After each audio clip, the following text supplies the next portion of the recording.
నమస్తే S6 news కి స్వాగతం. నేను సుధా. బులెటిన్ల ముందుగా హెడ్లైన్స్. దేశ ప్రజలు గర్వించదగ్గ విజయం. ఉగ్రవాదాన్ని ఎప్పటికీ ఉపేక్షించేదే లేదు. ప్రధాని నరేంద్ర మోడీ.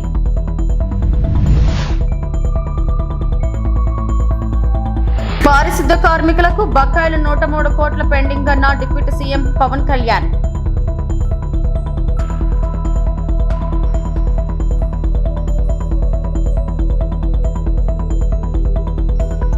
చంద్రబాబు అరాచకాలపై జగన్ అస్త్రం. మీడియా సమావేశంలో వైఎస్ జగన్మోహన్ రెడ్డి.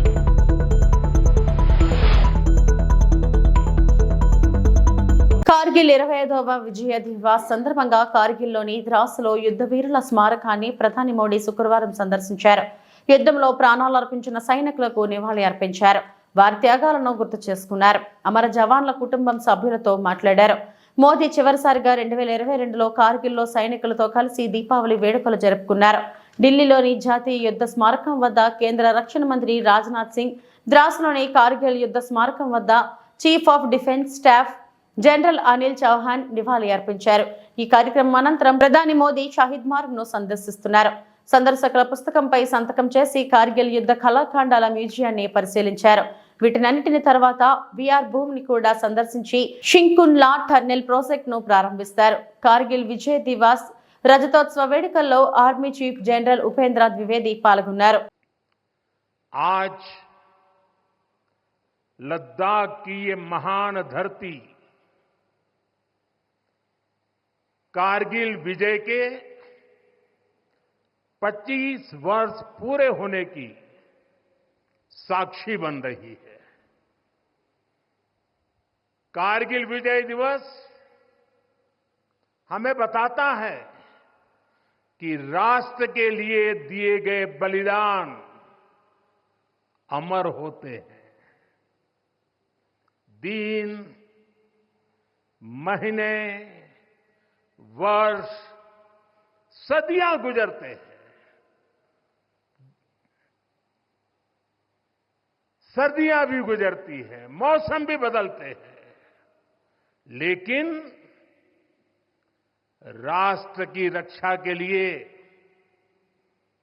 अपनी जान की बाजी लगाने वालों के नाम अमिट रहते हैं। ये देश हमारी सेना के पराक्रमी महानायकों का सदा सर्वदा ऋणी है।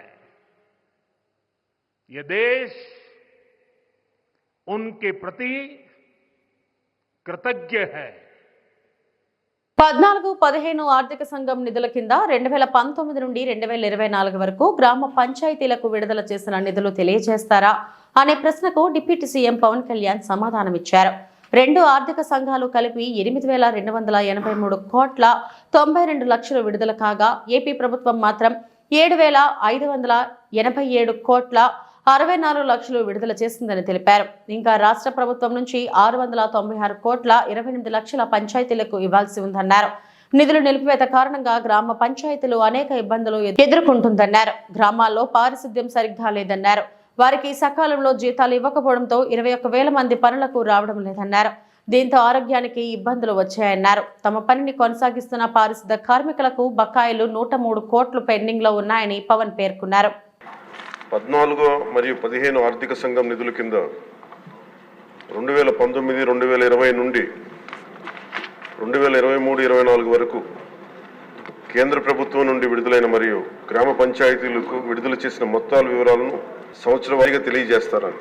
అధ్యక్ష, సంవత్సరాల వారీగా గ్రామ పంచాయతీలకు 14 మరియు 15 ఆర్థిక సంఘం ద్వారా 2019-20 నుండి 23-24 వరకు విడుదలైన గ్రాంట్ వివరాలను ఈ విధంగా తెలియజేస్తున్నాం. అధ్యక్ష, 14 ఆర్థిక సంఘం 2019-20 ఆర్థిక సంవత్సరంలో కేంద్ర ప్రభుత్వం ద్వారా విడుదలైన మొత్తం 2,336 కోట్ల 56 లక్షల. అధ్యక్ష, ఆంధ్రప్రదేశ్ ప్రభుత్వం ద్వారా గ్రామ పంచాయతీలకు విడుదలైన మొత్తం 2,336.56 లక్షల. అధ్యక్ష, మొత్తం 14 ఆర్థిక సంఘం 5వ సంవత్సరానికి 2019-20 2,336 కోట్ల 56 లక్షల అధ్యక్ష. అదే ఆంధ్రప్రదేశ్ ప్రభుత్వం ద్వారా కూడా గ్రామ పంచాయతీలు విడుదలైన మొత్తం 2336 కోట్ల 56 లక్షల అధ్యక్ష. 15వ ఆర్థిక సంఘంకి సంబంధించి 2020-21 ఆర్థిక సంవత్సరానికి కేంద్ర ప్రభుత్వం ద్వారా విడుదలైన మొత్తం 1837 కోట్ల 50 లక్షల అధ్యక్ష. ఆంధ్రప్రదేశ్ ప్రభుత్వం ద్వారా గ్రామ పంచాయతీలు విడుదలైన మొత్తం 1837 కోట్ల 50 లక్షల అధ్యక్ష. 2021-22కి 1338 కోట్ల 52 లక్షల అధ్యక్ష. ఆంధ్రప్రదేశ్ ప్రభుత్వం ద్వారా గ్రామ పంచాయతీలు విడుదలైన మొత్తం 1338 కోట్ల 52 లక్షల అధ్యక్ష. 22-23 ఆర్థిక సంవత్సరానికి 1378 కోట్ల 65 లక్షల అధ్యక్ష కేంద్ర ప్రభుత్వం నుంచి వచ్చింది. ఆంధ్రప్రదేశ్ ప్రభుత్వం ద్వారా గ్రామ పంచాయతీలు విడుదలైన మొత్తం 1378 కోట్ల 65 లక్షల అధ్యక్ష.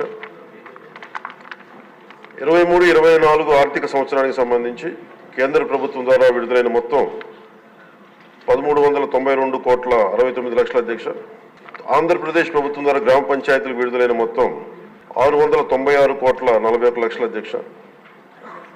మొత్తం 15వ ఆర్థిక సంవత్సరానికి సంబంధించి 5947.30 కోట్ల 36 లక్షలు విడుదల చేసింది అధ్యక్ష. ఆంధ్రప్రదేశ్ ప్రభుత్వం ద్వారా గ్రామ పంచాయతీలకి విడుదలైన మొత్తం 5251 కోట్ల 8 లక్షల అధ్యక్ష. ఈ 14 మరియు 15 ఆర్థిక సంఘం వెరసి మొత్తం 8283 కోట్ల 92 లక్షలు విడుదల చేశారు అధ్యక్ష. ఆంధ్రప్రదేశ్ ప్రభుత్వం మటుకు 7587 కోట్ల 64 లక్షలు విడుదల చేశారు అధ్యక్ష గ్రామ పంచాయతీలకి.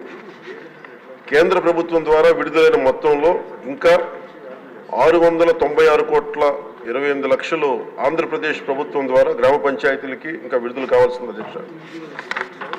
ఈ రెండో ప్రశ్నకు అధ్యక్ష, నిధుల నిలిపివేత కారణంగా గ్రామ పంచాయతీలకు ఎదుర్కొంటున్న ఇబ్బందుల విషయాన్ని ప్రభుత్వం గుర్తించిందని గౌరవ సభ్యులు అడిగారు అధ్యక్ష. గుర్తించాం అధ్యక్ష. సకాలంలో నిధులను విడుదల చేయనందున ప్రభుత్వం ఈ కింద సమస్యలను గుర్తించింది. 1, గ్రామాల్లో పారిశుద్ధ్యం సరిగ్గా లేకపోవడం, పారిశుద్ధ్య కార్మికులకు నెలవారీ వేతనాలు చెల్లించకపోవడంతో అనేక గ్రామ పంచాయతీల్లోని 21,000 మంది పారిశుద్ధ్య కార్మికులు విధులకు హాజరు కావడం లేదు. తమ పనిని కొనసాగిస్తున్న దాదాపు 23,000 మంది పారిశుద్ధ్య కార్మికులకు చెల్లించాల్సిన బకాయిలు 103 కోట్లు ఉన్నాయి అధ్యక్ష, ఇంకా పెండింగ్ లో ఉన్నాయి.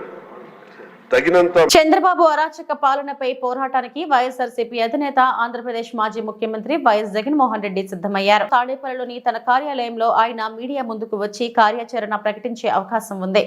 ఆంధ్రప్రదేశ్ లో కూటమి అరాచక పాలనపై వైఎస్ఆర్సీపీ ఢిల్లీలో ధర్నా చేపట్టింది. చంద్రబాబు నేతృత్వంలో లోకేష్ రెడ్ బుక్ రాజ్యాంగంతో రాష్ట్రంలో గత 50 రోజులుగా కొనసాగుతున్న నరమేధాన్ని జాతీయ స్థాయి దృష్టికి తీసుకెళ్లడంలో జగన్ విజయవంతమయ్యారు. ఈ పోరాటంలో జాతీయ పార్టీల నాయకులు మద్దతు కూడగట్టుకున్నారు. ప్రస్తుతం రాష్ట్రంలో నెలకొన్న పరిస్థితులు, శ్వేతపత్రాల పేరుతో కూటమి ప్రభుత్వపు అసత్యాలు తదితర అంశాలపై ఆయన మాట్లాడతారని సమాచారం. అలాగే వైఎస్ఆర్సీపీ తరపున భవిష్యత్ కార్యాచరణను ఆయన ప్రకటించే అవకాశం ఉంది. రాష్ట్రంలో ఉన్న ప్రతి ఒక్కరూ కూడా ఆలోచన చేయాల్సిన అవసరము చాలా ఉంది. రాష్ట్రంలో ఈరోజు హత్యలు జరుగుతూ ఉన్నాయి, అత్యాచారాలు జరుగుతూ ఉన్నాయి, ఆస్తుల ధ్వంసం జరుగుతూ ఉంది. ఎక్కడ చూసినా కూడా ఎవరైనా కేసు పెట్టడానికి పోతే ఫాల్స్ కేసెస్ రివర్స్ విక్టిమ్ మీదనే పెడతా ఉన్న పరిస్థితులు, పోలీసులు ప్రేక్షక పాత్ర పోషిస్తూ ఉన్న పరిస్థితులు, ప్రశ్నించడానికి ఏ స్వరం కూడా ఉండకూడదు, బయటికి అడుగు పెట్టకూడదు అన్న దృక్పథంతో ఈరోజు అణిచివేసే ధోరణితో ఈరోజు ప్రభుత్వం పరిపాలన కొనసాగిస్తూ ఉంది.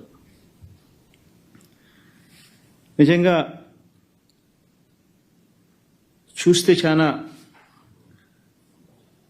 బాధ కలిగించే విషయాలు ఇవన్నీ కూడా. ఎక్కడైనా కూడా ఒక ప్రభుత్వం ఏర్పడిన తర్వాత ఒక ప్రభుత్వం 12 నెలల పాటు ఒక బడ్జెట్ ప్రవేశపెడుతుంది. ఆ బడ్జెట్ కూడా 7 నెలలు 12 నెలల కాలంలో ఏకంగా 7 నెలలు రెగ్యులర్ బడ్జెట్ కూడా ప్రవేశపెట్టలేని అధ్వానమైన పరిస్థితిలో ఈ ప్రభుత్వం ఉంది అని అంటే 12 నెలల కాలానికి ప్రవేశపెట్టే రెగ్యులర్ బడ్జెట్ ప్రవేశపెట్టాల్సింది పోయి ఆ 12 నెలల కాలానికి సంబంధించిన కాల వ్యవధిలో ఏకంగా 7 నెలలు ఓట్ ఆన్ అకౌంట్ బడ్జెట్ మాత్రమే ప్రవేశపెట్టే అధ్వానమైన పరిస్థితిలో ఈరోజు రాష్ట్రం ఉంది అని అంటే రెగ్యులర్ బడ్జెట్ ప్రవేశపెట్టే ధైర్యం కూడా చంద్రబాబు నాయుడు గారికి లేదు అని అంటే ఎంతటి దారుణమైన పాలన సాగుతా ఉంది అని చెప్పడానికి ఇది ఒక గొప్ప నిదర్శన. నిజంగా రెగ్యులర్ బడ్జెట్ అంటూ తాను ప్రవేశపెడితే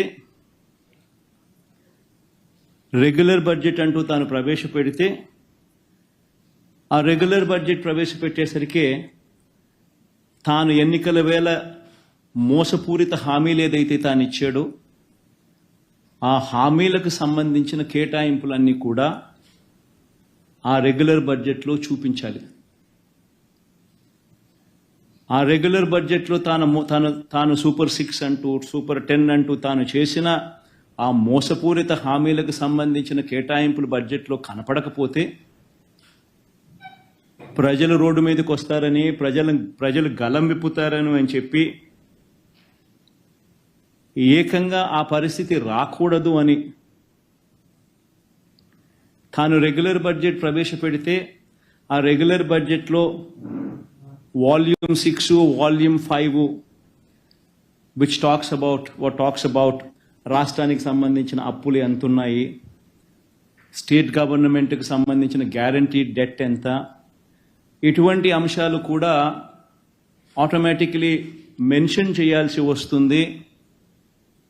ఒకవేళ మెన్షన్ చేస్తే తాను అబద్ధాలు చెప్తా ఉండేటివన్నీ కూడా ప్రజలకు తెలిసిపోతుంది అని అది కూడా చేయలేని అది కూడా ఇంకొక కారణంతో ఏకంగా రెగ్యులర్ బడ్జెటే ప్రవేశపెట్టుకోకుండా చంద్రబాబు నాయుడు గారు దాటవేస్తా ఉన్నది. బీఆర్ఎస్ ఎమ్మెల్యేలు ఎమ్మెల్సీల బృందం కాళేశ్వరం ప్రాజెక్టు క్షేత్రస్థాయి పర్యటన కొనసాగుతుంది. 2 రోజుల పర్యటనలో భాగంగా మంచిర్యాల జిల్లా ఇందారం వద్ద గోదావరి నదిని ఆ బృందం పరిశీలించింది. అనంతరం కాళేశ్వరం ముక్తీశ్వర స్వామిని దర్శించుకున్నారు. ఆలయ అర్చకులు పూర్ణ కుంభంతో కేటీఆర్ బృందానికి స్వాగతం పలికారు. త్రివేణి సంగమం వద్ద గోదావరి నదికి ప్రత్యేక పూజలు చేశారు. ఆలయ దర్శనం అనంతరం కన్నేపల్లికి పంప్ హౌస్ ను పరిశీలిస్తున్నారు. చివరగా మేడిగడ్డ బ్యారేజ్ పరిశీలనకు వెళ్లనున్నారు. కాగా గురువారం బడ్జెట్ ప్రసంగం ముగిసిన వెంటనే ఆ పార్టీ నేతలు కాళేశ్వరం ప్రాజెక్టు వద్దకు బయలుదేరారు. అనంతరం కరీంనగర్లోని దిగువ మానేరు డ్యాం ను బీఆర్ఎస్ బృందం పరిశీలించారు. ఈ సందర్భంగా మాట్లాడిన కేటీఆర్ ప్రపంచంలోనే అతిపెద్ద multi lift irrigation project Kaleshwaram అన్నారు. ఈ ప్రాజెక్టుతో తెలంగాణను ధాన్యాగారంగా మార్చామన్న ఆయన చిన్న లోపాన్ని చూపి మొత్తం ప్రాజెక్టు విఫలమన్నట్లు ప్రచారం చేస్తున్నారని ఆగ్రహం వ్యక్తం చేశారు.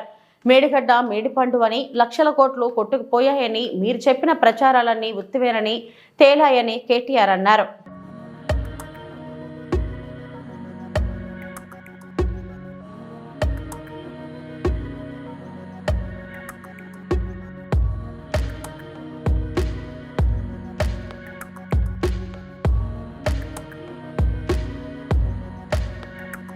బై 90 మీటర్ల మీద సముద్ర మట్టానికి ఇక్కడ ఉన్నది.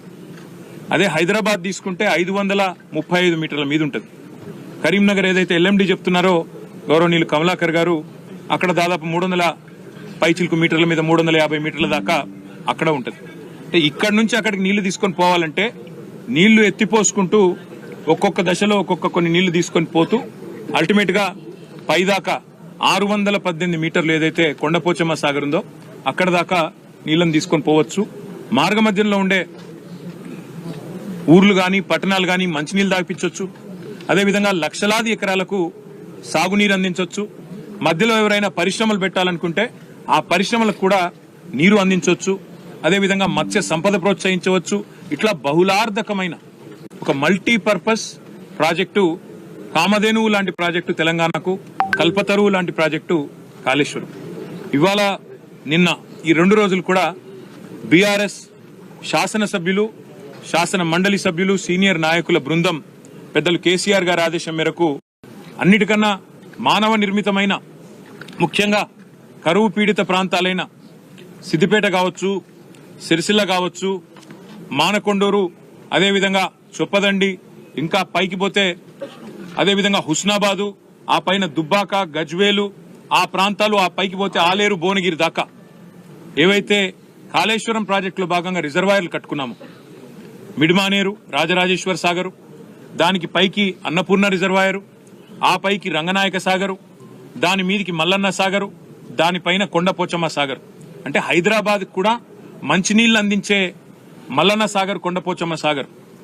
కొండపోచమ్మ సాగర్ కెపాసిటీ 15 టీఎంసీలు. టీఎంసీల లెక్క హైదరాబాద్లో కొంతమందికి అర్థం కాదు కాబట్టి ఒక మాటలో, హుసేన్ సాగర్ 1 టీఎంసీ. అంటే 15 టీఎంసీల సామర్థ్యంతో హైదరాబాద్ నెత్తి మీద కుండబెట్టినట్టు మనకు కొండపోచమ్మ సాగర్ అనేది 15 టీఎంసీలతో కట్టుకున్నాం. దానికి కొద్దిగా దిగువన, అది కూడా హైదరాబాద్కు ఉపయోగపడే విధంగా, అదేవిధంగా వ్యవసాయానికి ఉపయోగపడే విధంగా 50 టీఎంసీలతో మల్లన్న సాగర్, అదేవిధంగా దాని దిగువన రంగనాయక సాగర్, కిందికి అన్నపూర్ణ, కిందికి రాజరాజేశ్వర్ సాగర్, మిడ్మానేరు. ఇక్కడ 2 ఇంపార్టెంట్ పాయింట్లు. ఒకటి, ఇవాళ నీళ్లను ఎత్తిపోయడం. ఇక్కడ నుంచి లక్ష్మీ పంప్ హౌస్ ఎక్కడైతే మనం కూర్చొని ఉన్నామో కన్నెపల్లిలో, ఇక్కడ నుంచి నీళ్లు ఎత్తిపోయవచ్చా లేదా అని చెప్పి మేము ఇంజనీర్లను ఇప్పటిదాకా అడిగినాం. నిన్న ఎల్ఎండిలో కూడా ఇంజనీర్లను అడిగినాం, పైనుంచి నీళ్లు వస్తున్నాయా, అవకాశం ఉందా అని అడిగినాం. మున్సిపల్ శాఖ అధికారులను అడిగినాం, ఎన్ని రోజులకు ఒకసారి మంచినీళ్ళు దాయిపిస్తున్నారు. కరీంనగర్ పట్టణంలో గానీ, అక్కడ చుట్టుపక్కల ఉన్న పట్టణాల్లో గానీ మంచినీళ్ల పరిస్థితి ఏంటంటే 3 రోజులకు ఒకసారి అన్నారు. రైతులను అడిగినాం, మరి నీళ్ల సంగతి ఏంది, ఏమనుకుంటున్నారంటే, ఏమో సార్ వర్షాలు చక్కగా లేవు, మరి కరువు పరిస్థితులు నెలకొనే ప్రమాదం ఉందంటున్నారు. మరి వీళ్ళేమో పంపులు ఆన్ చేస్తలేరు, నీళ్లు కనబడతలేవు రిజర్వాయర్లల్లా. నేడు కుప్పంలో నారా భువనేశ్వరి 4వ రోజు పర్యటనలో భాగంగా కుప్పంలోని దొంగమ్మను దర్శించుకున్నారు. అనంతరం కుప్పంలో స్కిల్ డెవలప్మెంట్ సెంటర్ ను ప్రారంభించారు. ఈ సందర్భంగా నారా భువనేశ్వరి మీడియాతో మాట్లాడుతూ, కుప్పంలో ఎన్టీఆర్ ట్రస్ట్ ఆధ్వర్యంలో డిఎస్సి కోచింగ్ సెంటర్ పెట్టేందుకు ఏర్పాటు చేస్తామని నారా భువనేశ్వరి అన్నారు. ఎన్టీఆర్ ట్రస్ట్ ఆధ్వర్యంలో మహిళలకు స్కిల్ డెవలప్మెంట్ సెంటర్ ని ప్రారంభించిన భువనేశ్వరి మీడియా సమావేశంలో పాల్గొన్నారు. కుప్పంలో పేద విద్యార్థుల కోసం మంచి స్కూల్తో పాటు ఐఏఎస్ కోచింగ్ సెంటర్ను ఏర్పాటు చేసేందుకు చూస్తామని తెలిపారు. కుప్పంలో మహిళా సాధికారత కోసం ఎన్టీఆర్ ట్రస్ట్ ఎల్లప్పుడూ అండగా ఉంటుందని, శిక్షణ పొందిన మహిళలకు స్థానిక గార్మెంట్స్ లో ఉద్యోగ అవకాశాలు కల్పించేందుకు అన్ని విధాల సహాయ సహకారాలు అందిస్తామని భువనేశ్వరి అన్నారు. మహిళలు అన్ని విధాల ఆర్థిక అభివృద్ధి చెందేలా వారికున్న అవకాశాలను అందేలా చేస్తామని అన్నారు.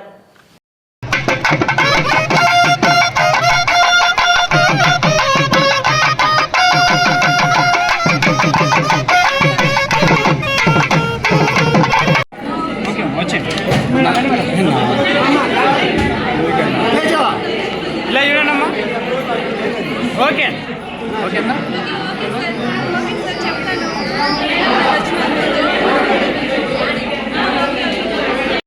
ఎన్టీఆర్ ట్రస్ట్ అనేది సేవా కార్యక్రమంతో చంద్రబాబు నాయుడు గారు ఈ ట్రస్ట్ అనేది స్థాపించారు. అట్లానే ఆయన ఏ స్ఫూర్తితో స్థాపించారు, ఆ స్ఫూర్తితోనే నేను కానీ నా టీం కానీ దాని ముందుకు తీసుకెళ్తున్నాను. అట్లానే ఈ skill development centre main focus మహిళల మీద అని పెట్టి మేము ఇది ఓపెన్ చేశాము. ఇప్పుడు మొన్న మార్చ్ ఎలక్షన్ ముందర ఇది మొదలు పెట్టాము. అట్లానే ఇక్కడ మహిళలకి కుట్టు నేర్పిస్తే ఏమన్నా వాళ్ళు చేసింది ఫ్రాక్ అవని, ఏ గార్మెంట్స్ అవని, వాళ్ళు అమ్ముకుని వాళ్ళు కాళ్ళ మీద వాళ్ళు నిలబడాలి అనే స్ఫూర్తితో ఇది స్కిల్ డెవలప్మెంట్ సెంటర్ అనేది మొదలుపెట్టాం. ఇక్కడతో ఆగదు. ఈ స్కిల్ డెవలప్మెంట్ సెంటర్ ఇంకా ముందుకు తీసుకెళ్తాం. మహిళలు వాళ్ళు ఏమి చేసి వాళ్ళ కాళ్ళ మీద వాళ్ళు నిలబడటానికి ఈ స్కిల్ డెవలప్మెంట్ సెంటర్ అనేది మొదలుపెట్టాం. ఇదే కాదు, ఇంకా చాలా ఆలోచనలు ఉండే. మేము ఆల్రెడీ కొంతమంది ఫ్యాక్టరీ వాళ్ళతో మేము స్టార్ట్ చేసాము. వాళ్ళకి మన కుట్టు నేర్చుకున్న వాళ్ళకి ఏం కావాలో, గవర్నమెంట్స్ కానీ ఎది కానీ వాళ్ళకి ఏం కావాలో అది వాళ్ళు వచ్చి ఇక్కడ ఇక్కడ ఉండే మహిళలకి ఎవరు ట్రైనింగ్ అయ్యారో under NTR trust skill development సెంటర్లో వాళ్ళకి ఫ్యాక్టరీ వాళ్ళకి లింక్ ఇచ్చి వాళ్ళ బట్టలు తీసుకొచ్చి మన లేడీస్కి ఎవరు నేర్చుకున్నారో వాళ్ళకి ఇచ్చి వాళ్ళతో ఆ గార్మెంట్స్ చేసి అది తిప్పి వాళ్ళ ఫ్యాక్టరీకి పంపించేటట్టు మేము ఆలోచిస్తున్నాము, చేస్తున్నాము కూడా. ఆ డిస్కషన్స్ జరుగుతుంది. ఇంకా ఆలోచిస్తున్నామండి. ఇది ఆడవాళ్ళు ఈజీగా ఇక్కడ కుప్పం మహిళల కోసమే ఇది మెయిన్గా మేము స్టార్ట్ చేసాం. మహిళలు ఇది స్టార్టింగే, ఇంకా మేము ఆలోచిస్తున్నాం. లైక్ వైర్ బుట్టలు కానీ, కేక్ బాస్కెట్స్ కానీ, ఇది ఆడవాళ్ళకి ఆ ఇంట్రెస్ట్ ఎక్కువ ఏముందో అది కూడా సర్వే చేసి మేము ఆ కార్యక్రమాలు ముందుకు తీసుకెళ్దాం అనుకుంటున్నాం. ఎందుకంటే ఇది స్టార్ట్ చేసింది 3 నెలలే అయ్యింది. తప్పకుండా ఇది పెద్ద ఎత్తునగా తీసుకెళ్లాలని ఒక కోఆపరేటివ్ సొసైటీగా ఫామ్ చేసి, ఉమెన్ కోఆపరేటివ్ సొసైటీ, మహిళా కోఆపరేటివ్ సొసైటీగా చేసి వాళ్ళ కాళ్ళ మీద వాళ్ళు నిలబడాలని మెయిన్ ఈ థాట్, ఈ ఐడియాతో మేము ఈ స్కిల్ డెవలప్మెంట్ సెంటర్ ముందుకు తీసుకెళ్ళాం. ఎంఓయూ అయితే ఇప్పుడు దాకా అవ్వలేదండి. తప్పకుండా ఆ ప్రాసెస్లోనే ఉన్నాము. తప్పకుండా అది చేస్తున్నాము. ఎందుకంటే ఇప్పుడు ప్రస్తుతం కుట్టు ఒకటే నేర్పించాము వాళ్ళకి. తప్పకుండా ఆ గార్మెంట్ ఫ్యాక్టరీకి తప్పకుండా లింక్ అనేది ఎస్టాబ్లిష్ చేసి మెయిన్గా మన మహిళలకి ఎంత గిట్టుబాటు అవుతుంది అది ఇంపార్టెంట్. వాళ్ళకి ఏమొస్తుంది వాళ్ళ చేతికి అనేది ఇంపార్టెంట్. ఏదో వాళ్ళకి ఆ లింక్ పెట్టేసి వాళ్ళు కూడా వీళ్ళని, అంటే వాళ్ళకు కూడా డబ్బు కావాలి కదండి, మహిళలు అందుకే కదా కష్టపడేది. ఆ వాళ్ళు తృప్తి పడేటట్టుగా వాళ్ళకి ఏమి కావాలో అది చూసుకుని అప్పుడు మేము ముందుకు వెళ్తామండి. మాత్రమేనా రాష్ట్రం మొత్తము ఇది కొనసాగిస్తాం? తప్పకుండా అండి. ఇది ప్రస్తుతం ఇక్కడే స్టార్ట్ చేసాము కుప్పంలో. మేము అదే ఆలోచిస్తున్నాము ట్రస్ట్లో మా మేనేజ్మెంట్ మేమంతా. ఇది ఒక లెవెల్కి తీసుకెళ్ళి తప్పకుండా ప్రతి ఒక్క నియోజకవర్గంలో ఈ skill development centre NTR trust ద్వారా మేము నిర్మించాలని అనుకుంటున్నాం. మేడం, ఇంకో నియోజకవర్గంలో స్కూల్ ఏదైనా ఏర్పాటు చేస్తారా? తప్పకుండా అండి, అనుకున్నాం. శ్రీశైలం ప్రాంతాన్ని చిరుతపులులు వదలడం లేదు. ఏదో ఒక చోట కనిపిస్తూనే ఉన్నాయి. నిన్న మొన్నటి వరకు శ్రీశైలం ఘాట్ రోడ్లో చిరుతపులులు భక్తులకు కనిపించేవి. కానీ ఇప్పుడు ఏకంగా ఇళ్లలోకి గోడలు దూకి రావడంతో స్థానికులు వణికిపోతున్నారు. చిరుతపులి సమాచారం అటవీ శాఖ అధికారులకు ఇచ్చారు. సీసీ కెమెరాలో చిరుత దృశ్యాలు రికార్డ్ అయ్యాయి. రాత్రి వేళల్లో ఇంటి పరిసరాల్లోకి రావడం పట్ల భక్తులతో పాటు స్థానికుల్లో కూడా భయాందోళనలు వ్యక్తమవుతున్నాయి. చిరుత కోసం గాలింపు మొదలుపెట్టిన ఫారెస్ట్ అధికారులు. సున్నిపెంట ప్రజలు అప్రమత్తంగా ఉండాలని హెచ్చరించారు. నంద్యాల జిల్లా శ్రీశైలం మండలంలో చిరుతపులి రాత్రి సమయాల్లో హల్చల్ చేస్తున్నాయి. తాజాగా అర్ధరాత్రి సమయంలో కుక్కలను చంపి ఎత్తుకెళ్లింది. చిరుతపులి సంచారంతో స్థానికులు భయాందోళనకు గురవుతున్నారు. అర్ధరాత్రి సమయంలో చిరుతపులి శ్రీశైలం సమీపంలోని సున్నిపెంట గ్రామం పరిధిలోని రామాలయం ఆలయం సమీపంలో చిరుతపులి జనసంచారంలోకి వచ్చింది. ఓ ఇంట్లో పెంచుకుంటున్న పెంపుడు కుక్కలపై దాడి చేసింది. ఇంటి ఆవరణలోకి వచ్చిన చిరుత కుక్కలను చంపి ఎత్తుకెళ్లింది.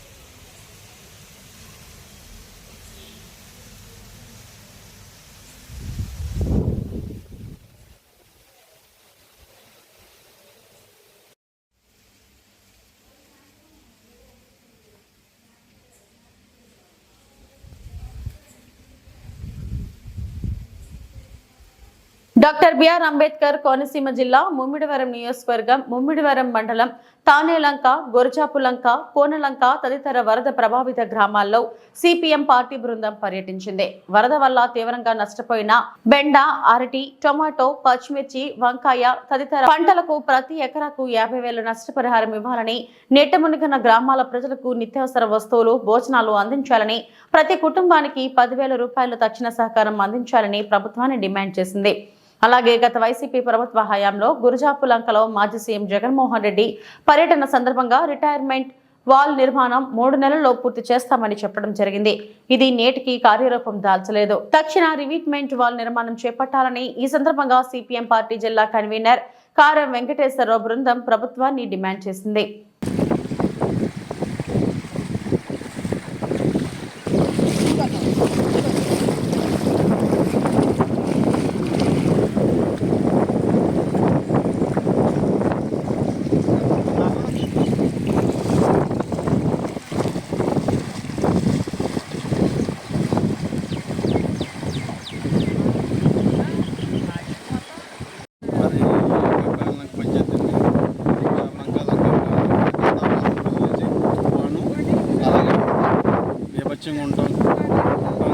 అయితే ఈ వారం 10 రోజుల నుంచి కూడా పశువులేమో లంకల్లోనూ పంటలేమో పూర్తిగా నాశనం అవ్వడం జరిగింది.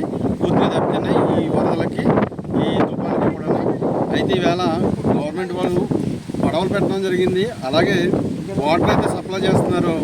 కానీ ఏదైతే ఈ 10 రోజుల నుంచి వీళ్ళకి జీవనోపాధి లేక అల్లాడుతున్న సమయంలో గవర్నమెంట్ వారిని ఎమ్మెల్యేగారిని కోరేది అంటే నిత్యావసర వస్తువులు ఏవైతే ఉన్నాయో రైసు, కందిపప్పు, ఉల్లిపాయలు అటువంటి సప్లై చేస్తే, ఎందుకంటే ఈ గోదావరి అనేది పుడితోడే పోయేది కాదు. ఎందుకంటే ఈవేళ ఇంకా భద్రాచలాన్ని వాటర్ పెరుగుతుందనేసి అంటున్నారు.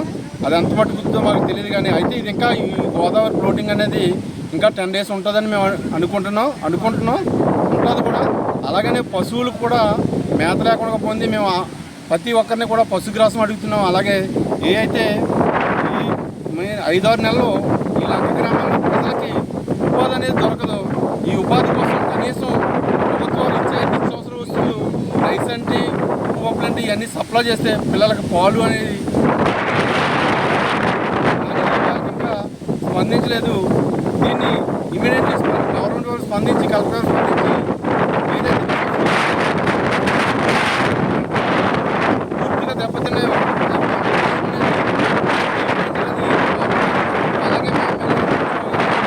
అలాగే ఎంపీ హరీష్ గారిని కూడా కోరుకున్నాం.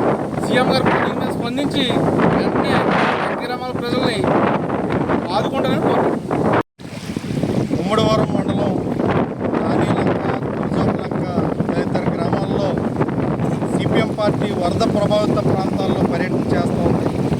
అందులో భాగంగా గురజాపులంక గ్రామంలో మేము దాదాపు 4-5 రోజుల నుంచి మొత్తం ఈ వరద నివాస ప్రాంతాలు తాకినటువంటి పరిస్థితి ఉంది. అలాగే ఈ గ్రామాల పరిధిలో కొన్ని వందలాది ఎకరాలు బెండ, టమాటో, అరటి, అలాగే మునగ, ఇతర అంతర పంటలన్నీ కూడా వేయడం జరిగింది. ఇవన్నీ కూడా పూర్తిగా నీటి మట్టం అయిపోయి మొత్తం చేతికొచ్చేటువంటి సమయంలో నాశనం అయిపోయినటువంటి కాబట్టి ప్రభుత్వం ఈ ఎవరైతే రైతులు పండించేటువంటి ఈ పంటలు ఉన్నాయి వీటన్నిటి నష్టపరిహారం ఇవ్వాలని చెప్పి సిపిఎం పార్టీగా డిమాండ్ చేస్తూ ఉన్నాం. దాంతోపాటు ఈ గ్రామాల్లో 4 రోజులుగా నీట మురిగి ఇళ్ళన్నీ ఉన్నప్పటికీ కూడా కనీసం మంచినీళ్ళు తప్పితే ఆహారం కానీ ఇతర నిత్యావసర వస్తువులు కానీ ఏమీ అందలేదని చెప్పి మా దృష్టికి గ్రామాల ప్రజలు తీసుకురావడం జరిగింది.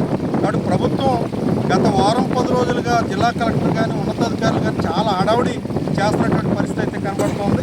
ప్రతి వరద వచ్చేటువంటి సందర్భంలో కూడా ఉన్నతాధికారులు, రాజకీయ నాయకులు పర్యటనలో ఈ పేరుతోటే మొత్తం జనాలందరినీ మాయ చేసేటువంటి ప్రయత్నం తప్పితే ఎక్కడా కూడా ప్రజలను ఆదుకునేటువంటి ప్రయత్నం చేయడం లేదు. కాబట్టి తక్షణం నిత్యావసర వస్తువులతో పాటు ఆహారాన్ని ప్రజలందరికీ మంచినీటిని అందించాలని చెప్పి సిపిఎం పార్టీగా డిమాండ్ చేస్తాం. దాంతోపాటు వరదలు వచ్చేటప్పుడు తాత్కాలికమైనటువంటి ఏర్పాట్లు తప్పితే శాశ్వతమైనటువంటి పరిష్కార మార్గాలు ఈ గతంలో ఉన్నటువంటి ప్రభుత్వం కానీ ఇప్పుడు ఉన్నటువంటి ప్రభుత్వం కూడా చేయలేనటువంటి పరిస్థితి అయితే కళ్ళకు కట్టునట్టు కనబడుతున్నటువంటి పరిస్థితి ఉంది.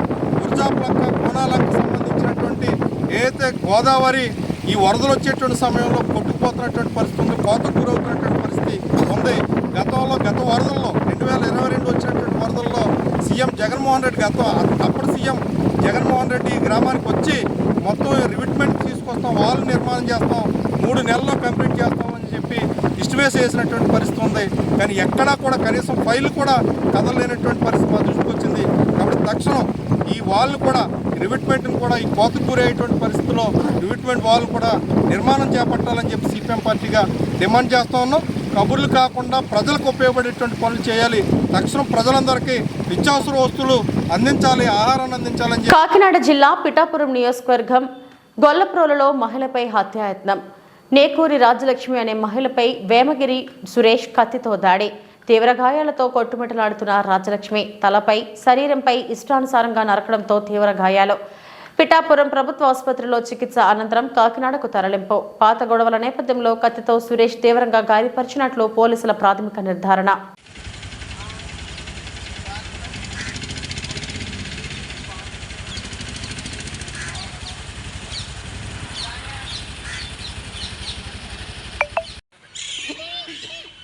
పెడుతున్నా ఒకసారి చూడండి. ఒకవేళ మన వాళ్ళది అయితే నాకు కొద్దిగా ఇన్ఫర్మేషన్ ఇవ్వండి.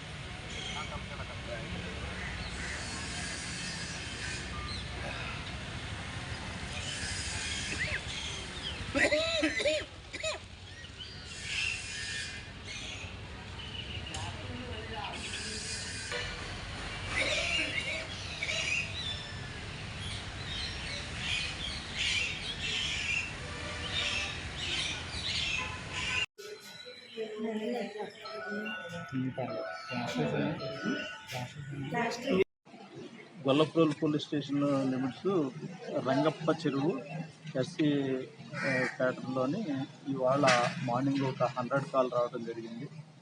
రాజ్యలక్ష్మి అనే ఆమెనేసి ఆ పక్కనే సరిహద్దు గొడవ ఉంటే కనుక ఆ పక్కన ఉన్నటువంటి సురేష్ అయినటువంటి ఆయన గండ్రగొడ్డలు ఇచ్చి 3 చోట్ల నరకడం జరిగింది. వచ్చినట్టే సీనాపట్నంకి ఎస్పీ గారు వెళ్ళారు.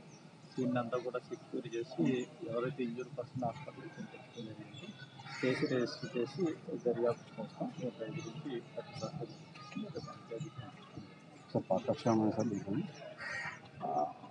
వాళ్ళ సరిహద్దులో ఉన్నటువంటి గోడ బాత్రూమ్ మీద పడుతుంది అనేటువంటి ఎప్పుడు గొడవ పడుతూ ఉంటారు.